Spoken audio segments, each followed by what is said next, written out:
So I'm Paul Madsen. I will both give the first session of 3 and then moderate the subsequent 2. So I have the dubious honor of introducing myself. What can I say? Nothing. So the premise of this is the importance of basing security and privacy for the IoT on identity.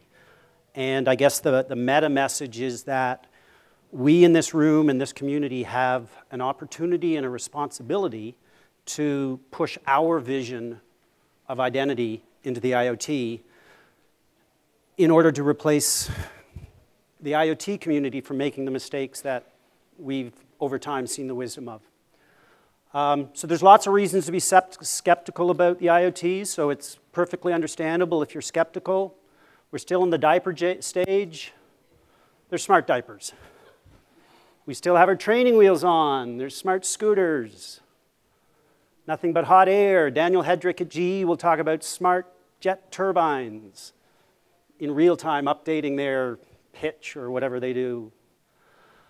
Labor pains. There's a smart girdle that expectant women can wear to get an assessment of the health of their baby, etc. So whatever your skepticism, it's coming. And the question, I think, for our world is, what are we going to do about it? We, meaning this group, right? Because if we don't inject what I think is the correct view of identity and security into the IoT, then we bear the responsibility of what might come. And I'd argue that only identity, I think Andre referred to this as the steel thread, or Patrick refers to this as the steel thread that runs through everything, IoT included. I guess I missed that internal memo about branding, but identity is the glue, is the perimeter, is the logic, is the basis on which we can control and manage all these things, and critically, how we interact and relate to those things. So I'd argue that things are like a zombie, not because they have a short-lived attention span in the media, like zombies currently seem to be enjoying, but if you think about what a zombie is, it sits on the border between alive and dead, right? And what do things do but sit on the border between the physical world and the digital world? And all our interactions with things, or all the interesting use cases, are things mediating between those two worlds. So something on the physical world, whether it's us or some ambient environmental state, needs to be sensed and communicated to some application in the back end where we can analyze it and manipulate it, etc. So two types of things. Sensors pull in input from the physical world and ship it off to some server in the digital world. And actuators go in the opposite direction. So we change the state of the physical world through some manipulation, as directed by an application pushing functions or operations through that boundary. So notwithstanding Steve Wilson's focus on privacy, to some extent, we in the IoT are a part of the environment, right? We're a part of that physical world, and we will interact with things, and they'll do things on our behalf or for us. So we're an important part, but for most of this discussion, I'm just seeing us as part of that broader environment. As far as the thing's concerned, we're something to measure. So I think about the two types of things on the left, and whether that thing is interacting with us, a human, or more broadly, some ambient aspect of the environment.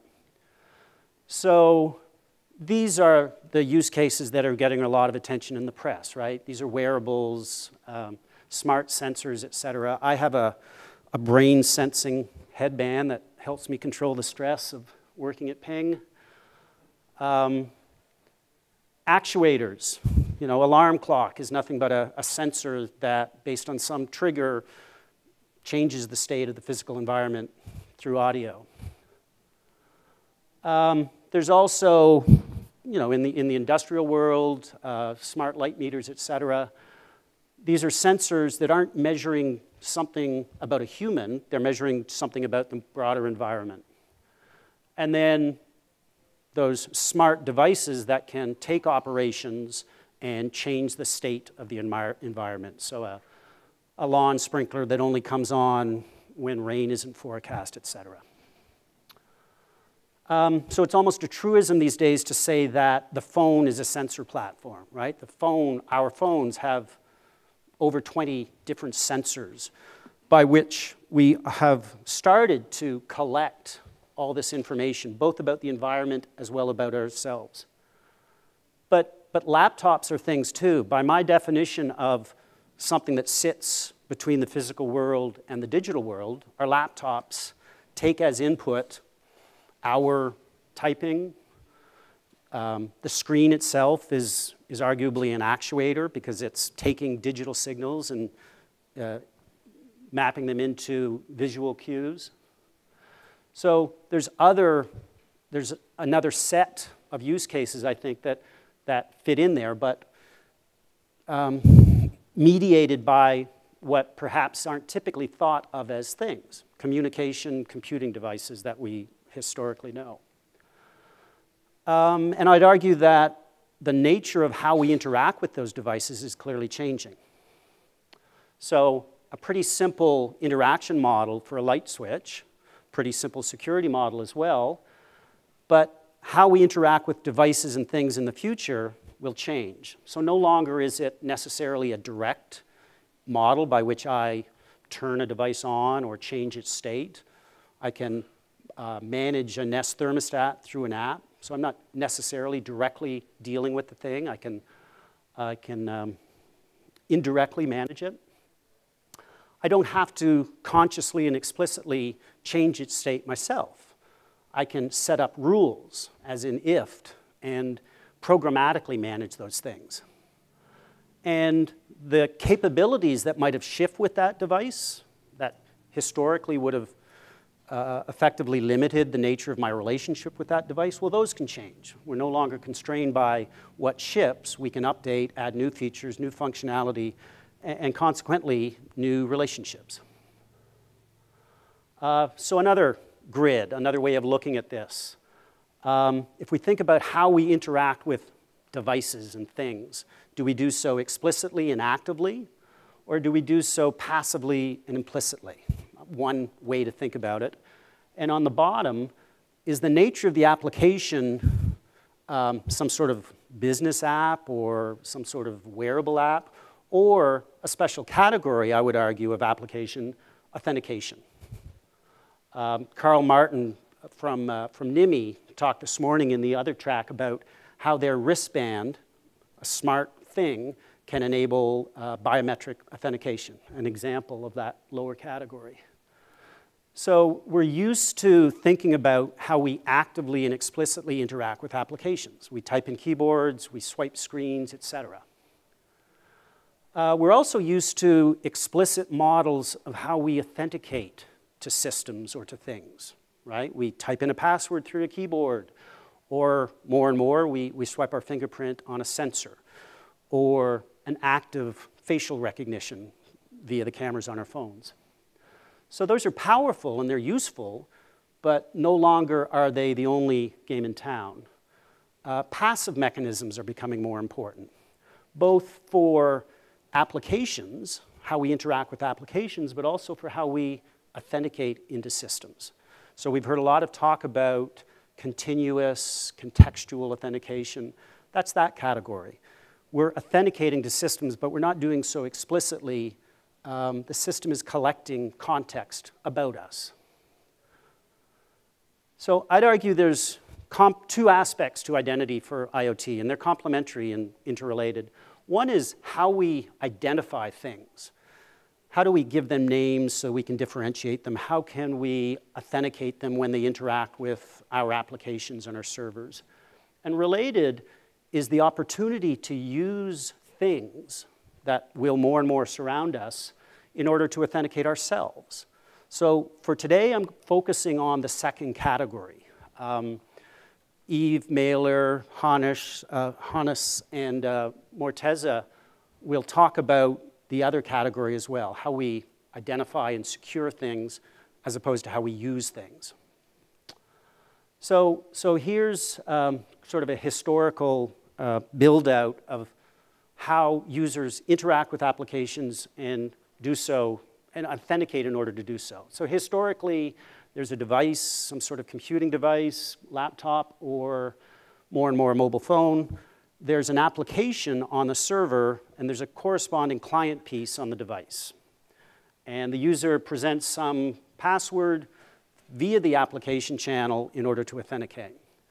So the reality of usability and the reality of storing passwords on the applications have motivated us to explore different models where we effectively outsource the burden of authentication to some dedicated identity service.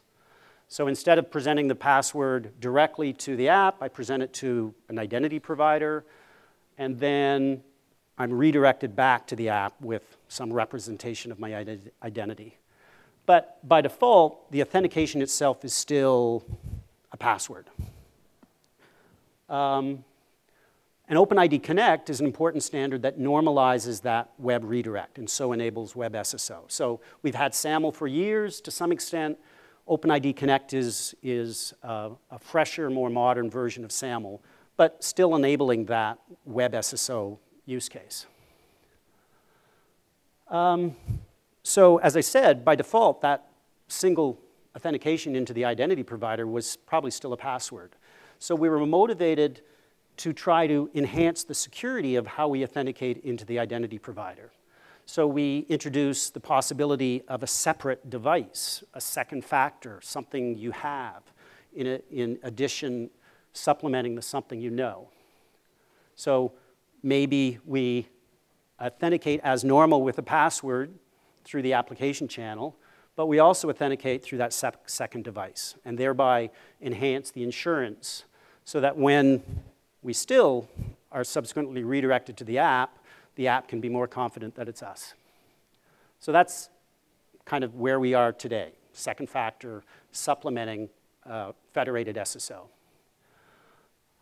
FIDO is an important new standard that aims to do better than that model I just described. So FIDO standardizes what, to my mind, is a really important model whereby the authentication of the user is local. So the check of the user's identity is performed locally on the device, be it a laptop or a phone. And then a representation of that authentication is communicated to the server. And FIDO effectively abstracts away the details of how the user authenticated locally, perhaps biometrically, but not necessarily, from the server. So the server just focuses on crypto and keys and identifiers, and the specifics of the authentication are stored locally. And that has privacy advantages because the template needn't be stored in the server. So FIDO and federation go well together, right? Because federation really says nothing about how the user is authenticated, and FIDO by design says nothing about how to communicate the fact of authentication to federation. So they're nicely complementary.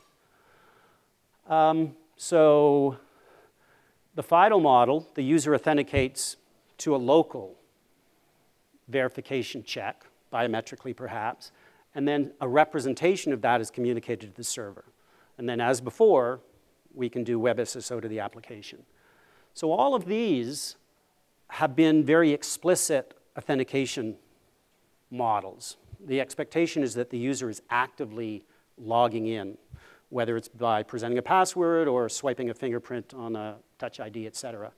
But the trend is away from that sort of explicit login to implicit or passive modes.